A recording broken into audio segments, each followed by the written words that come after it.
Bonsoir.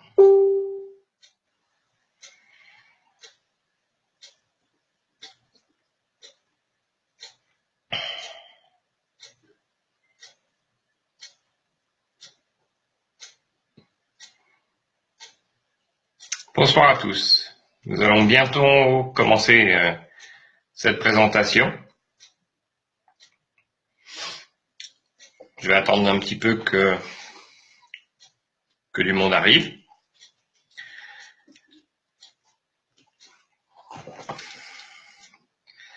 Bonsoir Sébastien, bonsoir Frédéric, bonsoir Nathalie, bonsoir Benoît.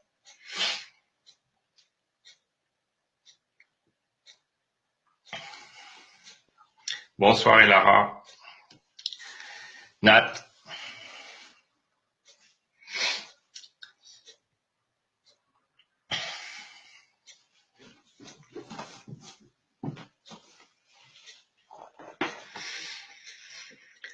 Bien, bonsoir. Je vais commencer donc cette présentation. Merci tout d'abord à l'équipe des vapoteurs du mois sans tabac de m'avoir invité à faire cette petite présentation sur la nicotine. Alors, qui suis-je? Pour ceux qui ne me connaissent pas encore, je suis un ex-fumeur tout d'abord. Moi aussi, je suis passé par là, mais j'ai eu la chance, moi, d'arrêter. Il y aura bientôt 34 ans, le 11 novembre, aussi au mois de novembre.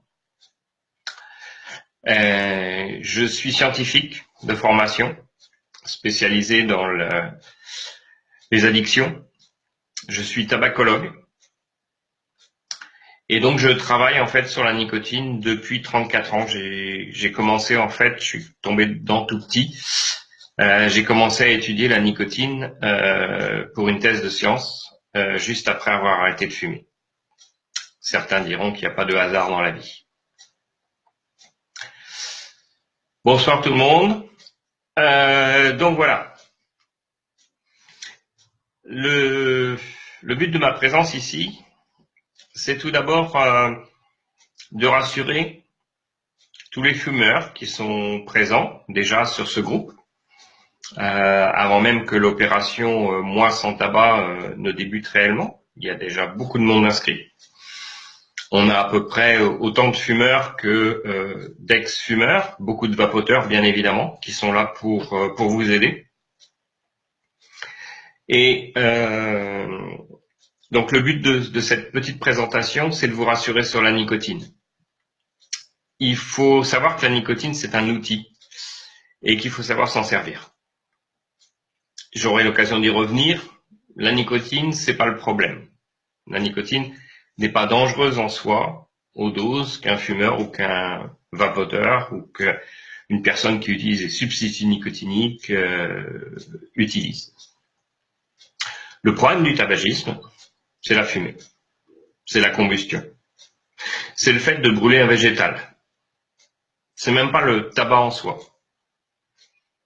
J'aurai l'occasion peut-être d'y revenir. La Suède, par exemple, utilise un produit qui est interdit de vente en Europe, qui s'appelle le snus, qui est une sorte de tabac à chiquer moderne, et qui a permis à ce pays d'être celui qui a le moins de cancer du poumon et de cancer oropharyngé, de la bouche, des bronches, etc., des poumons du monde.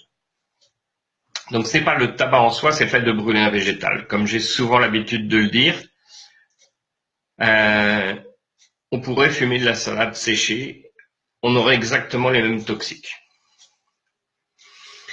Dès que l'on brûle un végétal, on va produire des goudrons, cause de cancer, du monoxyde de carbone qui est très pour le système cardiovasculaire, des gaz oxydants, pareil, principalement pour le système cardiovasculaire, et puis des particules fines, très mauvaises pour les poumons, mais aussi pour le système cardiovasculaire. Donc le problème du tabagisme, c'est la fumée, et la nicotine, ça peut être justement la solution. Malheureusement, tous les fumeurs en ont peur, parce que ça fait plus de 30 ans que dans toutes les campagnes anti-tabac, on a répété inlassablement aux fumeurs que le problème, que tout ça, ça venait de la nicotine, à cause de la dépendance.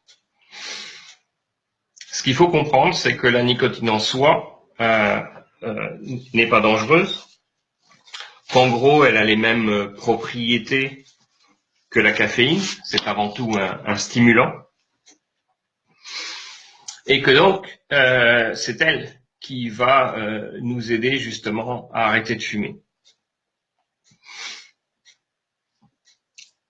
Je vais mettre à disposition un petit document en PDF qui sera téléchargeable depuis le groupe. Et j'ai préparé un certain nombre de petites diapositives. Et pour simplifier les choses, je les ai imprimées. Et puis, je vais vous les présenter tout simplement comme ça, de façon à ce que vous ayez un petit peu le temps de les lire. Donc, par exemple, la nicotine, c'est quoi? Ben, c'est avant tout un stimulant. En gros, elle a les mêmes effets que la caféine. Et en fait, on utilise la nicotine extraite du tabac, aussi bien pour fabriquer un liquide à vaper que pour fabriquer des substituts nicotiniques.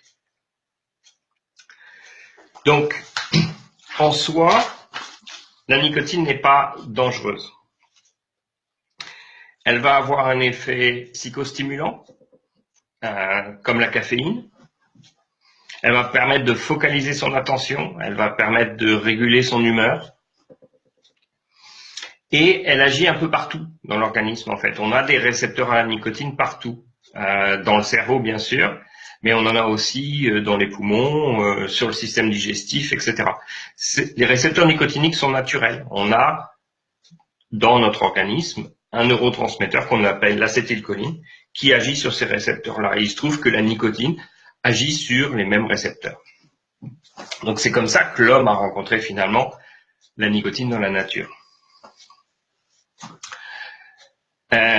L'effet principal qu'on va observer, principalement lorsque l'on fume par exemple, mais aussi lorsque l'on vape ou éventuellement lorsqu'on utilise la nicotine en substitut nicotinique, c'est une petite accélération cardiaque, mais qui est temporaire, qui ne dure pas et qui va s'atténuer au fur et à mesure de la journée avec la consommation de nicotine. Donc, il ne faut pas avoir peur de la nicotine. Encore une fois, le danger, il vient de la fumée. Fumer une cigarette, c'est comme mettre sa tête dans sa cheminée ou au-dessus de son barbecue. C'est respirer des substances qui sont issues d'une combustion. Et c'est à tout prix ce qu'il faut éliminer. La nicotine peut être considérée comme addictive lorsqu'elle est fumée. Parce que dans la cigarette, avec la fumée de cigarette, qui est le meilleur transporteur pour la nicotine va arriver beaucoup plus rapidement et elle va arriver avec tout un tas d'autres substances. Il faut savoir que dans la fumée de tabac, il y a plus de 7000 composés chimiques, dont à peu près 70 substances cancérigènes qui sont capables de créer des cancers, en particulier 11 qui sont classés par l'OMS comme des cancers primaires, c'est-à-dire des substances cancéreuses primaires, c'est-à-dire on est certain qu'elles peuvent déclencher à long terme des cancers chez l'homme. On va mettre une petite claque aux cigarettes légères. Alors heureusement, avec l'arrivée du paquet neutre, les chiffres qui étaient marqués sur les paquets de cigarettes ont disparu, qui vous indiquaient soi-disant un rendement en nicotine, en monoxyde de carbone, en goudron, etc. En fait, ces chiffres, ils étaient simplement faits par une machine à fumer, pas par un être humain. Et cette machine à fumer, finalement, elle n'avait aucun but sanitaire. Elle a été inventée dans les années 1930 par l'industrie du tabac, simplement pour faire du contrôle qualité de leurs produits. Malheureusement, dans les années 70, on en a fait une mesure sanitaire. Et donc, tous les fumeurs ont cru, et certains le croient encore, que les cigarettes légères sont moins dangereuses. Or, c'est faux. On a même démontré finalement qu'elles étaient plus dangereuses que les autres. Plus dangereuses que les cigarettes qu'on utilisait avant les années 70. Parce qu'un fumeur, il a besoin de sa dose de nicotine. Il est habitué à l'avoir et il sait très exactement tirer ce dont il a besoin dans une cigarette. Et en fait, un fumeur va tirer une dose bien précise qui va être comprise entre 1 et 3 mg de nicotine. Pour illustrer ça, j'ai une diapositive qui vous montre sur ce graphique, en rouge, ce que l'on devrait avoir si les cigarettes dites légères ou ultra légères, plus on va vers la gauche du graphique et plus on est vers les cigarettes ultra légères. Donc en rouge, c'est ce que on devrait avoir si la machine à fumer représentait exactement ce que le fumeur tire. En fait, en bleu, on voit ce que le fumeur tire. Et le fumeur, en gros, tire un peu plus d'1 milligramme de nicotine par cigarette. En fait, il est capable de tirer entre 1 et 3 mg de nicotine par cigarette. Donc ça, c'est un réel problème, et en particulier pour passer à la vape, parce que ça veut dire qu'il faut... Alors, il faut d'une certaine manière tenir compte du nombre de cigarettes que l'on fume, mais c'est un indice qui est assez pauvre, en fait. Parce que tout dépend comment on tire sur ces cigarettes. Des petits fumeurs de 4-5 cigarettes peuvent à la limite tirer plus de nicotine de leurs cigarettes que quelqu'un qui en fume 10 ou 15.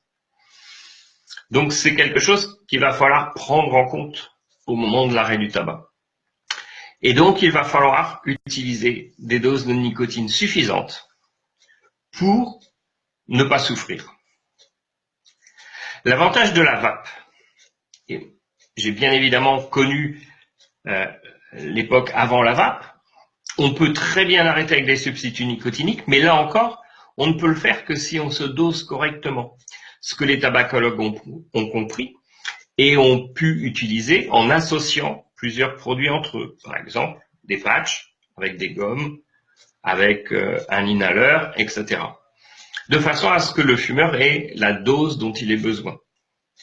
Mais le fumeur lambda qui va acheter ses patchs ou ses gommes à la pharmacie, il n'est pas bien conseillé, il a peur de la nicotine, etc. Et il a toujours tendance à se sous-doser. L'avantage de la vape, c'est que le comportement est assez similaire.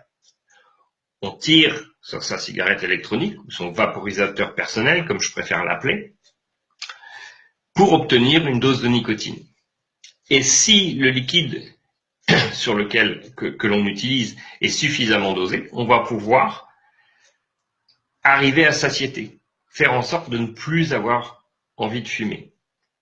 Ce qui permet en fait, et ça c'est une révolution dans l'arrêt du tabac et pour les tabacologues, ce qui permet d'arrêter dans le plaisir. Parce que la nicotine, ça procure aussi du plaisir. Si on va chercher une substance, que ce soit la caféine, que ce soit la nicotine ou autre chose, c'est avant tout pour y chercher du plaisir. Le plaisir, c'est le moteur de la vie.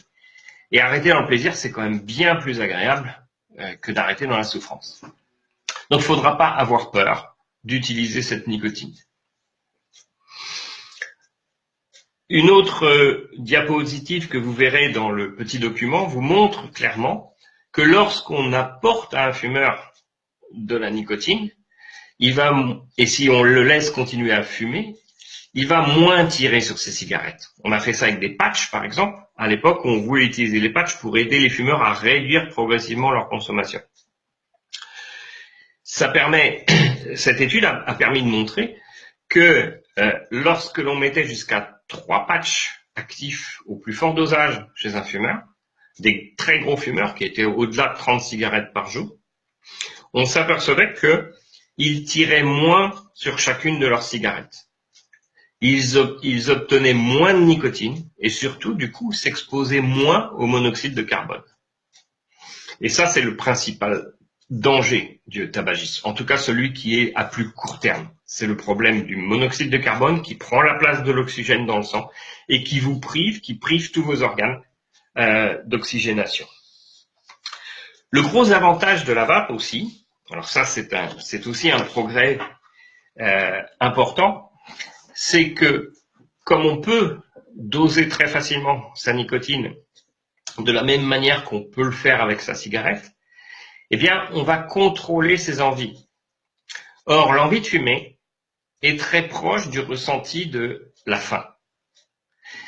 C'est très difficile de faire la distinction entre les deux. Et les fumeurs qui arrêtent sans suffisamment de nicotine ont tendance à confondre cette sensation, cette envie de nicotine avec la faim, et ils vont grignoter à côté, et donc prendre du poids. L'avantage de la vape, c'est que ça permet justement d'arriver rapidement, relativement rapidement, moins qu'avec une cigarette, à satiété, et donc ne pas confondre cette envie de fumer avec l'envie de manger, avec la faim. Et ça permet donc d'arrêter de fumer pratiquement sans prendre de poids, voire certains en perdent même. Donc ça, c'est aussi un avantage très très important. Il faut juste comprendre une chose, c'est que la vape, c'est moins rapide qu'une cigarette. Et ça, c'est l'écueil très important.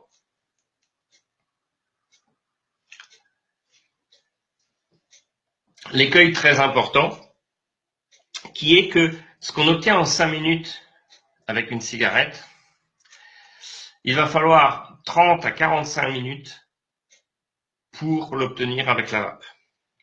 Ça veut dire quoi? Ça veut dire qu'il faut changer son mode de consommation. On ne peut pas se contenter de vaper 5 minutes, de prendre 10 bouffées et puis d'attendre 3/4 d'heure, 1 heure, comme on le fait avec une cigarette. Ça peut poser des problèmes pour les gens qui sont au travail et qui n'ont pas la possibilité de vaper. C'est encore une fois pourquoi il est très important d'utiliser les liquides qui soient le plus fortement dosés possible. N'ayez pas peur de la nicotine. Je fais parfois des consultations dans des boutiques de vape, de façon à être au contact des fumeurs, à voir comment ça fonctionne, à essayer d'apprendre moi-même, de façon à pouvoir aussi le retransmettre aux professionnels de santé. Il m'est arrivé plusieurs fois de faire démarrer des petits fumeurs de 4 à 5 cigarettes avec un liquide dosé au maximum, c'est-à-dire en gros ce qu'on trouve sur le marché, c'est du 18 mg par millilitre. Parce que lorsqu'un fumeur, qu'il soit petit fumeur ou gros fumeur, tire sur sa cigarette, il a besoin d'une sensation. Et cette sensation ne peut être apportée que par des dosages relativement importants. Un point aussi qu'il faut prendre en compte, c'est qu'on est limité en Europe à cette dose de 20 mg par millilitre, mais qui ne veut rien dire. On sait par les études qu'on a faites que 25 à 30% des fumeurs n'ont pas assez avec ça. Et donc de la même manière, quand j'interviens avec des fumeurs qui sont des gros fumeurs, au-delà d'un paquet de cigarettes, je leur conseille souvent de rajouter un patch. Parce que la nicotine qu'ils vont tirer avec leur vape ne sera pas forcément suffisante. Et pour ça, pour s'en rendre compte, il suffit de faire un petit test sur 3 jours. Quand on veut arrêter de fumer avec la vape, il faut se donner 3 jours. 3 jours où on essaye de ne pas fumer. Si on est bien dosé, si on a un appareil qui est adapté, point très important, on y reviendra, il faut avoir un tirage relativement serré, quelque chose qui soit relativement proche du tirage d'une cigarette. Ne pas partir avec un appareillage trop évolué, fait pour les vapoteurs déjà confirmés, et qui a une arrivée d'air trop importante, ça fait tousser. Donc, c'est très important d'avoir un appareil qui permet de prendre des bouffées relativement longues. Une bouffée de vape, c'est plus long qu'une bouffée de cigarette. Plus votre bouffée va être importante, plus vous allez emplir votre bouche de vapeur, plus ça sera facile à inhaler et moins ça vous fera tousser. Vous allez tousser, probablement, pendant les 5 minutes le matin, pendant les 3 premiers jours. Et après ça, votre gorge va se calmer parce qu'elle est irritée. Et la vape va devenir agréable. Pourquoi votre gorge est irritée et pourquoi vous ne toussez pas quand vous fumez? Tout simplement parce que dans les tabacs, tous les tabacs, toutes les cigarettes, il y a du menthol, même celles qui ne sont pas dites cigarettes mentholées. Il y a du menthol qui a un effet anesthésiant. C'est pour ça qu'on ne tousse pas quand on fume. Quand on passe à la vape, on tombe sur cet écueil et ça fait tousser. Il va falloir aussi boire beaucoup d'eau, vous réhydrater, parce que le propylène glycol et la glycérine végétale qui sont dans les liquides sont des capteurs d'eau. Le nuage, la vapeur que l'on rejette, c'est en grande partie de l'eau qui est puisée chez vous. il va falloir la remplacer. Et en s'hydratant bien, on va aussi faciliter la cicatrisation de la gorge, des voies respiratoires.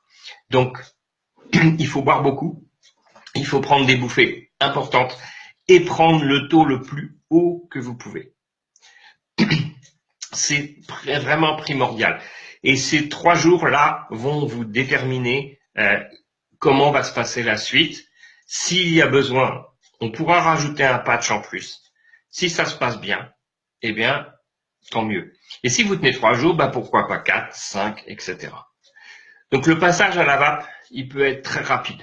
Beaucoup d'ex-fumeurs qui sont vapoteurs maintenant ont arrêté parfois même sans le vouloir.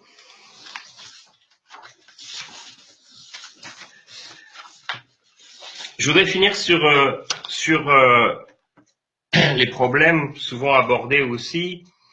Voilà, on a parlé récemment de interdiction, autorisation de vaper dans les lieux publics, etc. Il faut savoir que tout ça vient du fait qu'on a imposé finalement à la vape quelque part le même contrôle que le tabagisme, parce que c'est lié, on vient du tabac, etc. Or, il y a un problème majeur qui n'a pas été pris en compte, c'est la réduction du risque que représente la vape. Le problème du tabagisme passif est réel. La fumée secondaire qui s'échappe d'une cigarette sur laquelle on ne tire pas est encore plus toxique que celle que le fumeur inhale. Il est donc tout à fait justifié d'interdire de fumer dans les lieux publics parce que on expose aussi avec cette fumée passive les non-fumeurs. Et donc là, il y a un risque sanitaire. Avec la vape, il n'y a pas ce risque. Il n'y a pas de combustion. Il y a très peu de produits finalement relâchés dans l'air. Et on voit très bien, une étude anglaise récente a très bien montré que les vapoteurs à long terme, au moins 6 mois d'arrêt, présentent très très peu de substances toxiques dans leurs urines, dans leur sang, etc. Ça, c'est quelque chose de bien clair. Il faut savoir que, là encore, par une autre étude américaine, celle-ci, on a montré que, en fait, le vapoteur retient la quasi-totalité, c'est-à-dire 94% de la nicotine qu'il inhale. Donc très très peu de nicotine est rejetée dans l'air et très peu de propylène glycol, de glycérine végétale. 80-90% de ces substances restent dans les poumons du vapoteur, sont métabolisées, etc.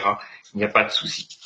Donc le vapotage passif n'existe pas. Et je rentre là d'une conférence, le Vapexpo de Barcelone, où on a eu la chance d'avoir une présentation par un scientifique qui travaille sur justement la pollution atmosphérique, à la fois à l'extérieur, mais aussi à l'intérieur, dans les pièces. Il a fait une étude très très belle, où il a pris un bar, et où il a enfermé 5 personnes pendant une journée complète de 8 heures du matin à 8 heures du soir, en mesurant les choses qu'ils exhalaient, etc., en mesurant toutes les substances qu'il pouvait y avoir dans l'air.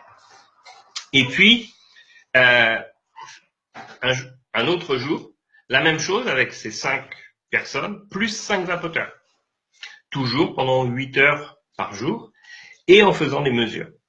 Et en fait, ce qu'il a pu montrer, et c'est assez parlant, voilà, je vous montre un petit graphique qui a l'air un peu complexe comme ça. Ici, c'est en fait, alors c'est ce qu'on appelle une chromatographie. Ça représente toutes les molécules qui sont présentes dans la fumée et ici dans l'air de la pièce. Ça, c'est ce qui se passe dans la vapeur de cigarettes électroniques, 2 types de cigarettes électroniques, et ce qui se passe dans la pièce. Donc en fait, quasiment rien. Et quand on regarde substance par substance, on s'aperçoit, en vert, c'est le jour où il n'y avait que des non-fumeurs dans la pièce, et en bleu, non, c'est l'inverse, en bleu, les jours où il n'y avait que des non-fumeurs, et en vert, le jour où il y avait des non-fumeurs et des vapoteurs. Et on voit qu'il n'y a strictement aucune différence. Cette étude est très très importante. Elle va être publiée. Une première partie a été publiée, mais deuxième partie va être publiée. Et cette étude montre très clairement que la présence de vapoteurs dans une pièce ne pollue pas l'air que les gens respirent. Une autre étude a été faite, cette fois-ci aux États-Unis, dans une boutique de vape, une boutique où on vend des cigarettes électroniques, et où on a montré la même chose. En fait, malgré la présence de vapoteurs, malgré la présence de gens qui testent les produits, lorsqu'on analyse l'air, finalement, il n'y a rien de dangereux. Donc il faut vraiment se rassurer sur la vape. Il n'y a pas de danger immédiat. L'Institut de santé publique anglais, les médecins anglais, l'Institut de santé canadien ont très clairement publié des choses montrant que, au pire, en prenant toutes les précautions possibles, la vape ne représente que, est 95 fois moins dangereuse que le tabac. Mon avis scientifique, c'est que c'est plus que ça. On est probablement plus près du 98-99 que du 95. Donc il faut vraiment se rassurer. Soyez rassurés. Utilisez la vape. C'est le meilleur moyen qu'on a trouvé jusqu'à présent pour arrêter le tabac. Et ça permet, ça c'est très très important, ça permet d'arrêter dans le plaisir. Pour la première fois, un fumeur peut arrêter de fumer dans le plaisir. Surtout, n'envisagez pas d'arrêter rapidement la vape. Chacun est libre de voir les choses comme il veut. Vaper n'est pas dangereux. On peut avoir envie de se dire, un jour j'arrêterai aussi la vape, mais surtout, prenez votre temps. Un sevrage tabagique, quel qu'il soit, avec des substituts nicotiniques, avec la vape, avec ce qu'on veut, c'est très long. C'est de toute façon plus d'1 an. Donc surtout, quand vous commencez la vape, ne cherchez pas à baisser trop vite votre taux de nicotine. Il y a un fort danger de retourner au tabagisme. Le manque va s'insinuer petit à petit sans qu'on s'en rende compte. Et le jour où vous êtes dans une situation à risque, vous vous retrouvez dans une soirée avec des fumeurs, vous buvez un verre, etc. Là, il y a un très fort risque de rechute. Donc surtout, et surtout quand vous sortez, quand vous êtes en sortie, faites en sorte d'avoir un dosage en nicotine suffisant qui vous permet de vraiment vous rassasier. Donc ça, c'est un point très très important.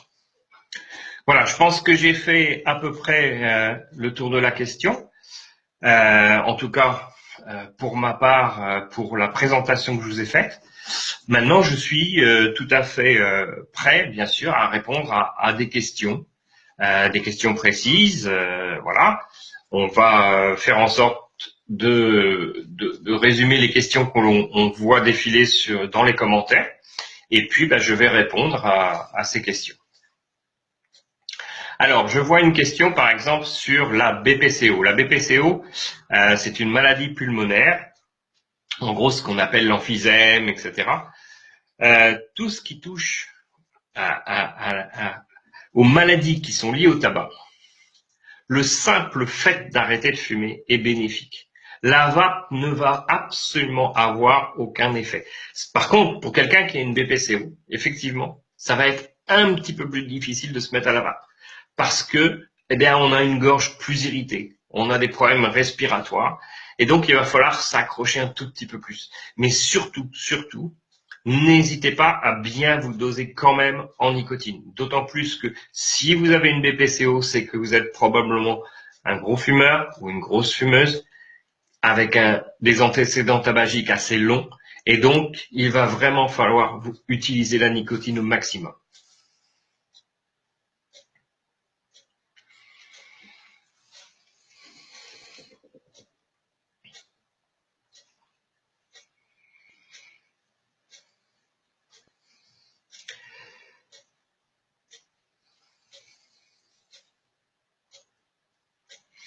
Alors, j'ai une question sur faut-il absolument de la nicotine quand on commence la vape pour tenter d'arrêter de fumer? Oui, c'est indispensable. Vouloir arrêter en vapant avec un liquide en zéro, c'est juste irréaliste. C'est aller droit dans le mur. On est fumeur, on a besoin de nicotine pour fonctionner normalement. Il va falloir utiliser la nicotine pour l'arrêt. Cette nicotine va être utilisée le temps qu'il faudra pour ne plus avoir ces envies-là. Il faut se dire que si on est un ancien fumeur, un gros fumeur, c'est-à-dire quelqu'un qui a 20, 30, 40, 50 ans de tabagisme, on n'efface pas plusieurs dizaines d'années de tabagisme en quelques mois. Il faut se dire que peut-être on consommera de la nicotine à vie, parce que c'est le seul moyen de ne pas retourner au tabagisme. Faites très attention. L'envie de fumer est insidieuse et l'envie de fumer réapparaît très vite dès que l'on baisse trop vite sa nicotine. Alors Patricia nous pose une question sur la période d'euphorie qui suit l'arrêt du tabac. Oui. Chez les vapoteurs, ça arrive assez fréquemment parce que finalement, ce que l'on voit souvent, c'est qu'ils reviennent et disent mais c'était facile. Jamais j'ai arrêté aussi facilement. Et ils ont un peu tendance, au bout de quelques semaines, quelques mois, à vouloir aller trop vite. Et donc à vouloir absolument, parce qu'il y a un côté ça fait bien d'être clean, il faut pas prendre de nicotine parce qu'on vous a rabâché pendant des années et des années que c'était la nicotine le problème. Donc il faut absolument se débarrasser de cette nicotine. Mais la nicotine, c'est comme la caféine. Est-ce que vous avez envie d'arrêter de prendre du café, hein? La grande différence entre l'addiction à la cigarette et la dépendance ensuite à la nicotine, une dépendance, tant que ça fait de mal, une dépendance, ça fait mal à personne. On peut être dépendant du café, on peut être dépendant d'un carré de chocolat, on peut être dépendant de son téléphone portable. Ça n'a pas d'incidence sur la santé, ni pour soi, ni pour les autres. Si on y prend du plaisir, pourquoi vouloir l'arrêter et risquer de retourner au tabagisme? Parce que c'est ça le problème. Le nombre de fumeurs qui ont arrêté de fumer avec ou sans rien et qui, après 5 ans, 10 ans, rechutent pour une raison. Il faut se comprendre une chose. La dépendance, c'est une mémoire. Il y a quelque chose qui est de l'ordre de la mémoire. Et c'est un petit peu comme la Madeleine de Proust. Il suffit d'un événement, de quelque chose, ou de traverser une période difficile dans sa vie, pour retrouver la cigarette, parce qu'on sait que cette cigarette va solutionner, entre guillemets, bien évidemment non, solutionner le problème. Donc c'est quelque chose qui est très important. Il y avait... Oui, il y a Cathy qui posait une question sur les femmes enceintes. Alors, femme enceinte, il n'y a pas de problème. Les substituts nicotiniques sont autorisés chez la femme enceinte depuis 1999. La vape, quelque part, doit être considérée comme une substitution nicotinique. Il n'y a aucune raison d'interdire de vaper à une femme enceinte. Le risque que l'on a, si on ne le fait pas, c'est qu'elle continue de fumer ou qu'elle y retourne. Et là, il y a un réel danger. Donc, la nicotine est le moindre des maux, pardon. Et donc, il faut pas avoir peur. Vous trouverez dans les documents qui ont été préparés d'ailleurs pour cette soirée, un document qui vient de nos collègues britanniques, qui a été traduit en français et qui incite à la fois les professionnels de santé, mais aussi les femmes enceintes, à utiliser la vape pour arrêter de fumer. C'est primordial. Même chose pour l'allaitement. Il n'y a aucun souci. Voilà. Il suffit les doses de nicotine qui peuvent passer chez le nourrisson sont très faibles. elles sont plus faibles d'ailleurs qu'avec la cigarette. Et puis il n'y a pas tous les autres toxiques. Donc ça c'est très important.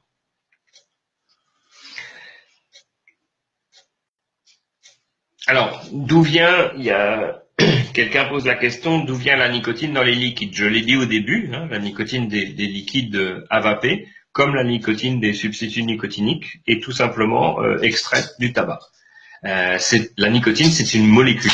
Une molécule, quand elle est pure, qu'elle soit issue du tabac. Alors, il faut savoir qu'on trouve aussi de la nicotine dans les tomates, dans les aubergines, dans les poivrons, dans toute la famille qu'on appelle les solanacées, les pommes de terre. Toutes ces plantes fabriquent de la nicotine. Pourquoi elles fabriquent de la nicotine? Elles fabriquent la nicotine comme c'est un insecticide pour elles, en fait. Vous savez qu'avant l'invention des insecticides synthétiques, l'agriculture et l'horticulture utilisaient la nicotine comme insecticide parce que ça a un effet à forte dose sur les insectes. Donc en soi, la nicotine vient tout simplement pour que ça soit pour les liquides à vaper ou pour les substituts nicotiniques, ils viennent tout simplement d'une extraction du tabac.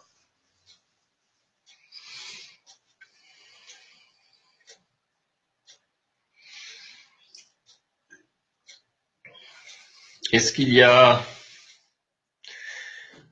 Non, on ne reste pas dans une addiction à la nicotine.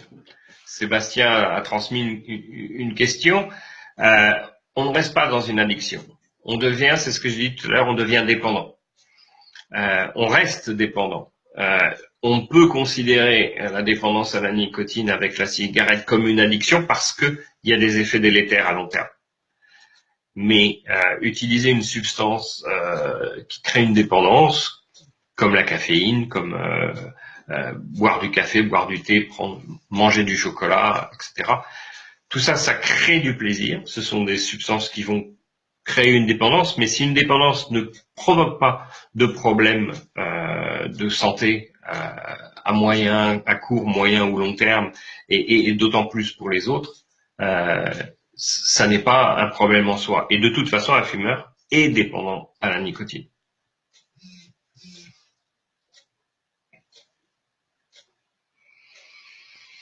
Alors, oui, la tendance, méfiez-vous quand vous allez débuter la vape. Il faut trouver une boutique. Il faut aller en boutique de toute façon parce que vous avez besoin d'avoir de conseils, d'avoir un suivi. C'est primordial. C'est quelque chose que vous aurez beaucoup de mal à obtenir sur un site internet. En tout cas, au tout début. Il est très très important d'avoir un suivi et surtout de partir avec du matériel qui soit adapté aux débutants. Malheureusement, malheureusement non.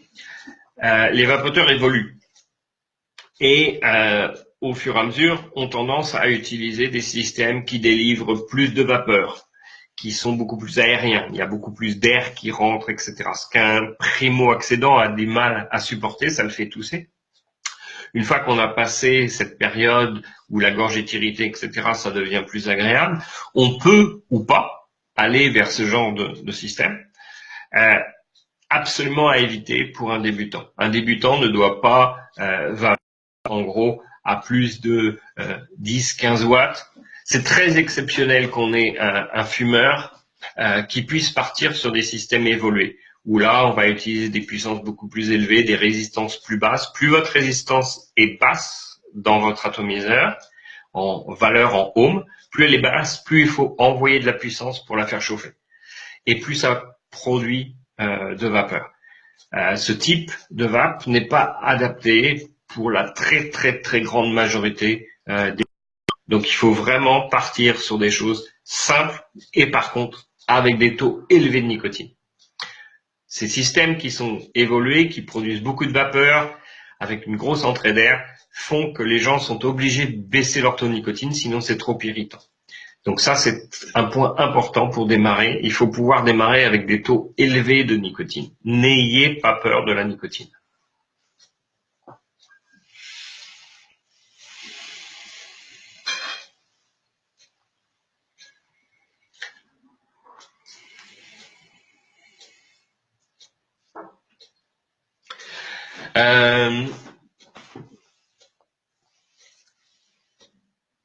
Émilie Griffo me demande quelle proportion de nicotine dans le lait maternel. Je ne peux pas répondre, je ne sais pas, mais de toute façon, ça représente des doses très très faibles.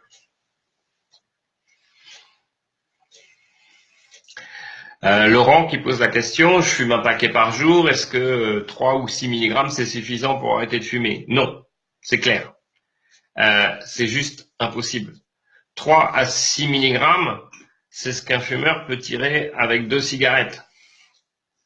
Donc c'est clair qu'avec un paquet de cigarettes, il faut commencer au minimum en 18 mg. Je dis 18 mg parce que la limite est à 20, mais la plupart des liquides qu'on va trouver disponibles en boutique de vape sont limités à 18, certains 19,6. C'est très rare d'avoir réellement du 20. Donc allez au maximum, faites le test sur 3 jours, essayez de ne pas fumer et retournez dans la boutique où vous avez commencé, faire le point, voir avec la personne comment ça s'est passé, lui expliquer comment ça s'est passé. Est-ce qu'il y a eu des envies de cigarettes? Est-ce qu'il y a eu un craquage? Est-ce qu'il y a eu des cigarettes qui sont venues compléter la vape?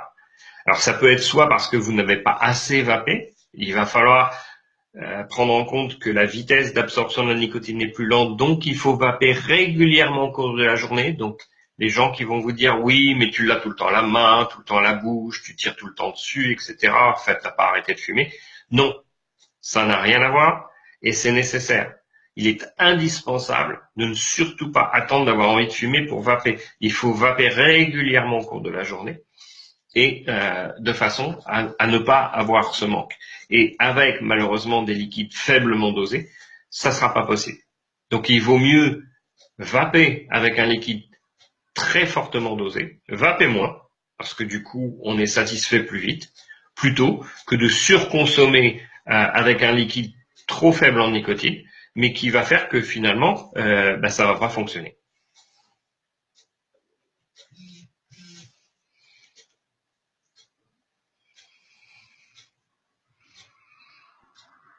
Alors,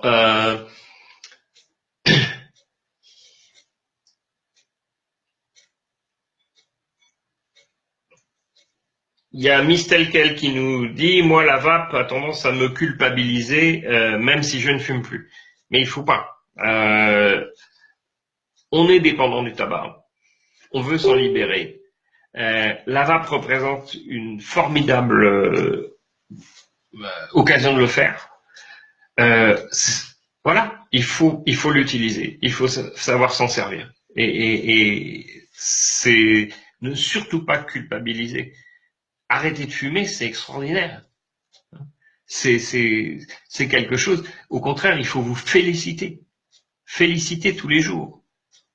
Même si, voilà, ça marche pas complètement, il y a une cigarette, etc. Oui, mais c'est mieux que de fumer un demi-paquet, un paquet, etc. Donc, voilà. L'idéal, c'est d'arrêter le plus vite possible, parce que ça va permettre à la gorge de se calmer et de faire en sorte que la prise de nicotine soit suffisante et faciliter le sevrage. Mais voilà, il faut absolument pas culpabiliser. Alexia nous dit, suite à un infarctus et artère bouchée, peut-on vaper en 12 mg sans problème? Oui, mais même en 18. C'est pas la nicotine le problème. Système cardiovasculaire, le principal danger, c'est le monoxyde de carbone qui vient de la combustion. Dès qu'on arrête la combustion, en 24 heures ou un peu plus, on n'a plus de monoxyde de carbone dans le sang, tous les organes se réoxygènent normalement, et c'est ça qui facilite les choses. Faut savoir que tout ce qui est maladie cardiovasculaire sont les plus rapides à se stabiliser une fois qu'on a arrêté de fumer. Donc, il faut absolument pas avoir peur de la nicotine. La nicotine n'est pas dangereuse pour le système cardiovasculaire. Est-ce que, Laurent pose la question, est-ce que la vape ou la nicotine est responsable des problèmes bucco-dentaires, des aphtes, des gencives qui saignent, etc. Non. C'est tout simplement l'arrêt du tabac. Pourquoi? Vous arrêtez d'inhaler du monoxyde de carbone. Sans oxyne, Jimmy pose la question, est-ce que la nicotine a une incidence sur le diabète? Alors ça, c'est un petit peu difficile comme question parce que oui, ça peut avoir une incidence, mais de toute façon, la nicotine pure, encore une fois, c'est de toute façon moins dangereux que de fumer. Donc, à défaut, il est bien évident qu'il vaut mieux vaper ou prendre des substituts nicotiniques plutôt de continuer à fumer. Donc, la question ne se pose même pas. Géraldine pose une question. Est-ce que le propylène-glycol aide à la diminution de l'asthme ou est-ce l'arrêt du tabac qui peut même jusqu'à guérir? Alors, il faut se rendre compte d'une chose, c'est que fumer pour un asthmatique, c'est la pire des choses à faire. Sauf que, un asthmatique, quand il fume, en fait, il est soulagé. Pourquoi? Parce que dans le tabac, entre autres, parmi les adjuvants, il y a du cacao. Et le cacao est un bronchodilatateur. Donc, en fait, de façon paradoxale, lorsqu'un asthmatique tire sur sa cigarette, il respire mieux. Malheureusement, le tabagisme aggrave cet asthme. Le propylène-glycol a, semble-t-il, des propriétés intéressantes. Dans les années 1930, il a été vaporisé dans les hôpitaux parce que, en fait, c'est un antibactérien, un antifongique, donc qui a plutôt des propriétés intéressantes. Et une étude de Polosa en Italie a montré effectivement une amélioration chez les asthmatiques avec moins d'épisodes récurrents d'asthme, moins d'utilisation de produits pour les asthmatiques, etc. Donc c'est quelque chose qui est certainement très très favorable.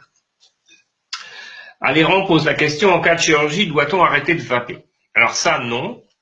Et nous, on se bat en tant que tabacologue déjà aussi avec les substituts nicotiniques. C'est-à-dire que on a encore malheureusement des anesthésistes, des chirurgiens, etc., qui ne comprennent pas que le danger, que ce soit pour l'anesthésie, que ce soit pour la cicatrisation, etc., le danger, il vient du monoxyde de carbone, des gaz oxydants et des autres toxiques de la fumée, mais pas de la nicotine. Donc, bien évidemment que non, il n'y a aucune contre-indication à vaper si on doit se faire opérer.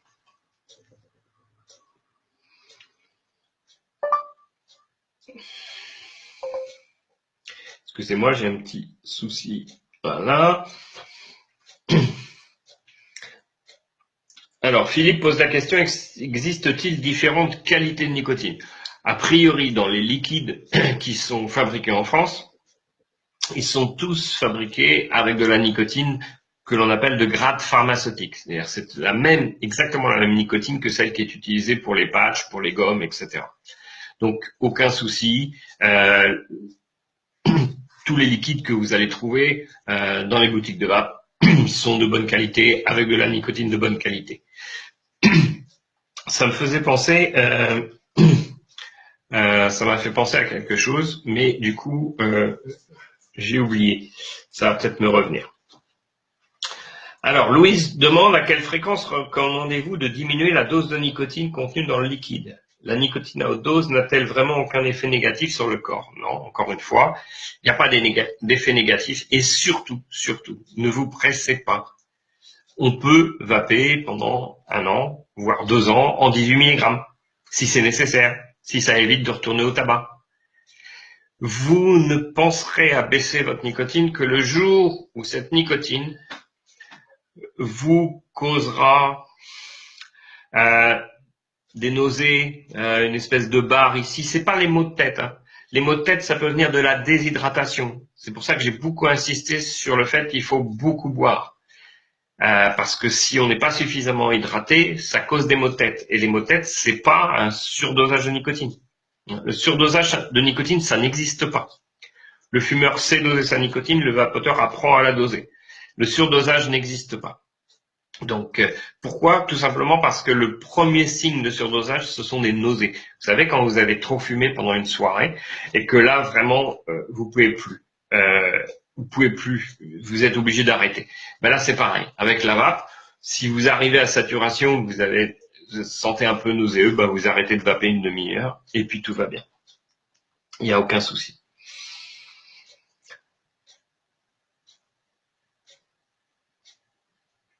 Cécile demande que faire en surdosage, nicotine, vape et patch. Il n'y a pas, encore une fois, il n'y a pas de surdosage, c'est-à-dire il faut gérer sa vape de façon à ne pas avoir de nausée. Donc le patch, lui, il va effectivement délivrer sa nicotine, donc on va compléter avec la vape, et puis au bout d'un temps, on va supprimer le patch et passer uniquement à la vape. Il suffit, si on se sent un peu nauséeux ou autre, on pose et puis on laisse passer une demi-heure. Euh, la... Oui, ce que je voulais dire tout à l'heure qui m'avait échappé, c'était que beaucoup de gens, par exemple, voilà, ont de temps en temps, parce que leur résistance est fatiguée, ils n'ont pas pensé à la changer suffisamment tôt, ou bien parce qu'ils n'ont pas mis une puissance suffisante sur leur batterie. Ça arrivait très fréquemment avec les anciens systèmes, les petites batteries de type Ego, où il n'y a pas du tout de réglage. Plus la charge de la batterie diminue et moins il y a de puissance qui est envoyée, ça glougloute et ça peut projeter des petites gouttes dans la bouche. Alors, c'est très désagréable, mais ce n'est absolument pas dangereux. Il faut savoir, faut comprendre, quand on utilise les substituts nicotiniques, on se colle un patch sur la peau, c'est de la nicotine pure. Quand on mâche une gomme à la nicotine, c'est de la nicotine pure. Avec la vape, un liquide à 20 mg par millilitre, c'est une dilution à 2% de la nicotine. Donc c'est quelque chose qui est très faible. Et de toute façon, voilà, ça serait quand on a une gomme dans la bouche, on a de la nicotine dans la bouche. Donc c'est pas dangereux en soi. C'est désagréable pour certains, mais ça n'est pas dangereux.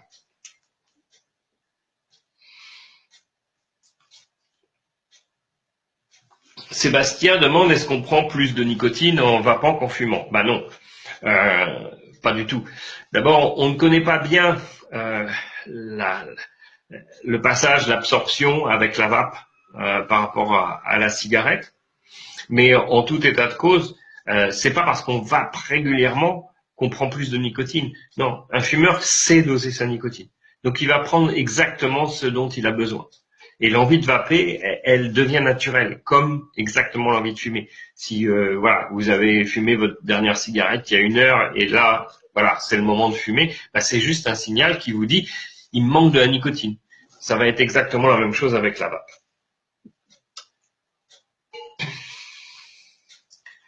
Alors pareil, voilà, Cathy, j'ai anticipé sa question. Qu'en est-il de la toxicité pour les non-fumeurs en cas de contact cutané et pour les vapoteurs, le liquide sur la langue.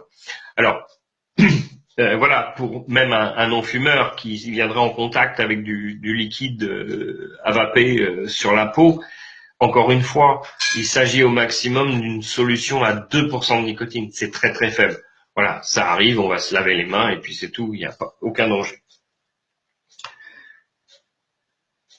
Alors Roberto pose la question, j'ai entendu que la vape délivre des substances comme le diacétyl. C'est quoi?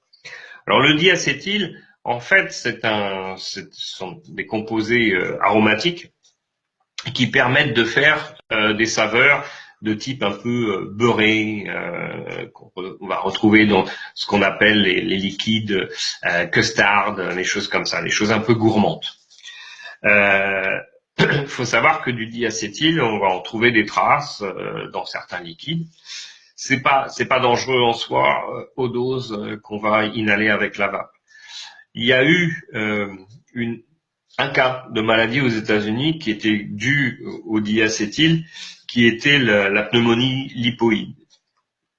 Et en fait, ça n'est arrivé qu'une fois dans une usine de pop-corn où on avait des travailleurs qui étaient exposés toute la journée à des concentrations monstrueuses de diacétyl. Et il faut savoir qu'en tout état de cause, dans la fumée d'une cigarette, il y a, je ne sais plus, 100 fois ou 1000 fois plus de diacétyl que dans la vapeur d'une cigarette électronique. Donc, c'est un faux problème puisque ce type de maladie n'a jamais été rencontré chez un fumeur. Donc, il n'y a aucune raison qu'un vapoteur ait de problème suite à ça.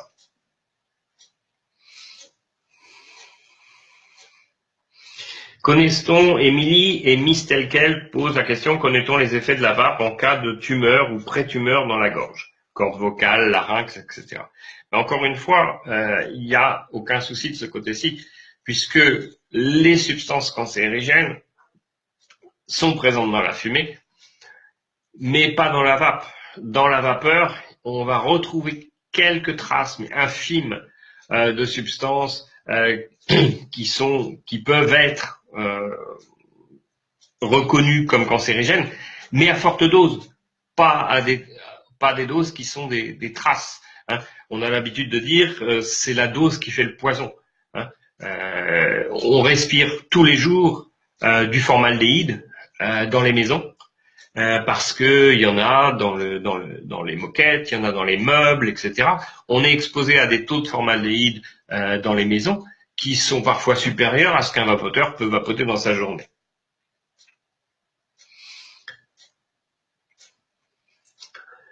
Alors, Christophe me pose la question, est-ce que la sclérose en plaques et la vape sont-elles compatibles?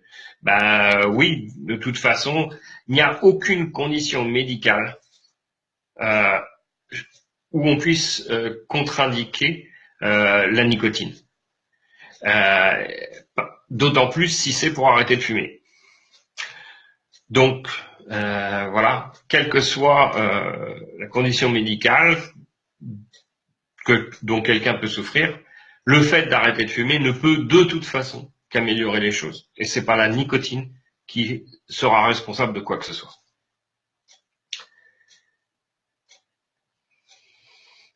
Emma nous demande, depuis que je vapote, j'ai constaté des démangeaisons.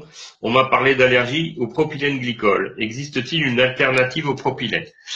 Alors, déjà, il faut être certain que ça soit bien une allergie au propylène glycol. C'est pas, ça peut arriver, mais c'est pas forcément dû au propylène glycol. Est-ce qu'il existe des alternatives? Oui, il existe des liquides qui ne sont pas à base de propylène, donc il suffit de se renseigner dans les boutiques et normalement les personnes sont capables de vous proposer des liquides qui ne sont pas à base de propylène glycol. Vape et diabète, on en a déjà parlé. Seb me dit nicotine pour la mémoire. Oui, la nicotine est un stimulant, c'est psychoactif, ça agit sur le système de récompense, mais aussi sur toutes les fonctions cognitives. C'est un focaliseur de l'attention, ça va stimuler les fonctions cognitives. Donc bien évidemment, la nicotine peut avoir des effets bénéfiques. Voilà. Est-ce qu'il y a d'autres Alors là, j'ai un peu de retard sur les messages qui défilent parce que je les ai d'abord avant, donc je ne sais pas, je dois avoir moi un décalage sur les messages. Voilà. Donc il va être 22 heures. J'espère avoir répondu à vos questions. J'espère avoir rassuré les fumeurs qui envisagent d'utiliser la vape pour arrêter de fumer. Soyez rassurés, sachez utiliser la nicotine, c'est un outil, ne l'oubliez pas. Et puis surtout, vous allez avoir le support de tous les vapoteurs qui sont inscrits sur cette page pour être là pour vous aider. C'est quelque chose d'assez extraordinaire. La vape a créé un mouvement sur les réseaux sociaux, ça a commencé en fait sur Internet, sur des forums. C'est quelque chose d'extraordinaire. Ça aussi, c'est une révolution dans l'arrêt du tabac, c'est-à-dire que on n'a jamais connu ça avant. On n'a jamais vu des groupes de porteurs de patch. Alors, il va y en avoir cette année sur Tabac Info Service, mais voilà, la vape a créé ce mouvement-là. La vape est solidaire. Les gens qui ont été tellement ébahis de pouvoir arrêter de fumer aussi facilement, et sans vraiment s'en rendre compte, qu'ils ont juste envie de le partager et d'aider les autres. Donc voilà, tous ces gens qui ont arrêté de fumer, qui vapent et qui ont utilisé la vape pour arrêter de fumer sont là pour vous aider. Et donc profitez de cette aide. C'est une entraide très importante. Le soutien est très important. Il existe d'autres groupes sur Facebook, indépendamment de l'action qui est faite là pour le mois sans tabac, où il y a ce type d'entraide, et c'est très très important. Et souvenez-vous bien d'une chose, on est dans la réduction du risque. Le fait d'arrêter de fumer va réduire les risques de toute condition médicale, quelle qu'elle soit. Donc voilà, arrêter de fumer, c'est bien. La nicotine, c'est pas le problème. Sachez l'utiliser à la dose nécessaire et aussi longtemps qu'il le faut, pour surtout ne pas avoir envie de fumer. Voilà, je vous souhaite une bonne fin de soirée et puis j'espère que ce petit échange aura été profitable et puis que on pourra probablement poursuivre cette discussion dans le fil des messages qui se trouvent sous cette vidéo. Voilà. Merci de votre présence et puis à bientôt peut-être ici ou ailleurs.